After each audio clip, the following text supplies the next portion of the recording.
সবাইকে আমার সালাম দিয়ে আমি সামান্য একটু বক্তব্য শুরু করছি। আসলে আমার আসার এখানে কোনো ইচ্ছাই ছিল না, যেহেতু আমার ছেলে মনে করেন যে লেখাপড়ার দিক থেকে সে কোনো রকম সে কোনো নাই তার। কিন্তু আমি এমন একটা মা যে 90 শতকে আমি করলে মাদক বিশ্ববিদ্যালয় থেকে আমি পাশ করছি, কিন্তু আমার ছেলেকে আমি কোনো মতে মনে করেন যে লেখাপড়া থেকে লাভিত করতে পারতেছি না।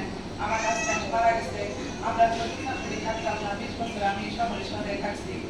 এখন মনে করেন যে সব সময় ভালো ছাত্র ছিল, কিন্তু এখন কেমন যেন হয়ে গেছে, সে আমার কথা শুনে না, লেখাপড়া করতে চায় না।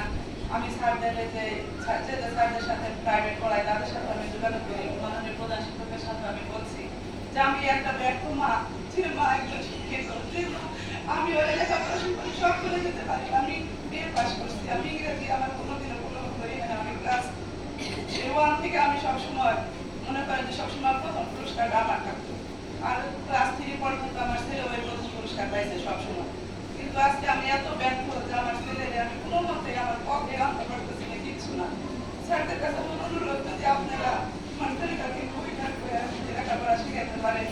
আর এমন অনেক মা বাবা আছে যারা ছেলেদের হলো মোবাইল দেখলেও কিছু পায় না, কিন্তু আমার ছেলের মনে করেন অনেক শাসন করি, মনে করেন এখন তো মারপিট করলে দেখা যায় যে উল্টা একটা রিয়াকশন হয়। কিন্তু আমি মনে করেন আপনাদের এই সব মা এবং বাবা আজকে যারা এখানে উপস্থিত আছে আমার মতো এরকম